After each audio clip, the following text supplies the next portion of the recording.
वनजमीन वाटप प्रकरणी तत्कालीन महसूल मंत्री नारायण राणेंना सुप्रीम कोर्टाचा दणका।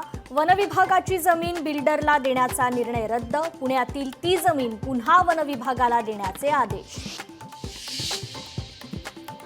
शिवसेना पुन्हा एकदा महाविकास आघाडीला धक्का देण्याच्या तयारीत। महाविकास आघाडीसह ठाकरेंच्या शिवसेनेतील काही महत्त्वाचे नेते शिंदेंसोबत जाणार। मणिपूरच्या चंदेल जिल्ह्यात 10 दहशतवाद्यांचा खात्मा तर 7 दहशतवाद्यांच्या मुसक्या आवळल्या। आसाम रायफल्सची कामगिरी। पाकिस्तानला साथ देणाऱ्या तुर्कीला भारताचा मोठा झटका।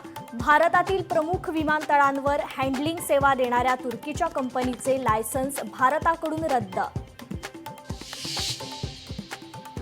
श्रीरामपूरमध्ये 14 कोटींचं 20 पोती ड्रग्ज जप्त। राज्यातील सर्वात मोठी कारवाई। राज्यात आजही अवकाळी पावसाची शक्यता। मध्य महाराष्ट्र आणि मराठवाड्यात जोरदार पावसाची शक्यता। मुंबईसह ठाण्यात मुसळधार पाऊस पडू शकतो, हवामान विभागाचा इशारा। बीड जिल्ह्यात एकीकडे अवकाळीचा तडाखा तर दुसरीकडे पाण्याची समस्या कायम। तळे आणि विहिरींनी तळ गाठल्याने पाण्याची टंचाई।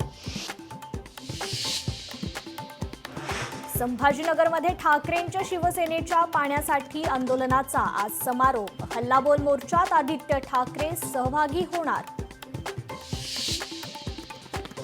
मुंबई क्रिकेट असोसिएशनकडून शरद पवारांचा सन्मान। वानखेडे स्टेडियममधील एका स्टँडला ज्येष्ठ नेते आणि बीसीसीआयचे माजी अध्यक्ष शरद पवारांचे नाव।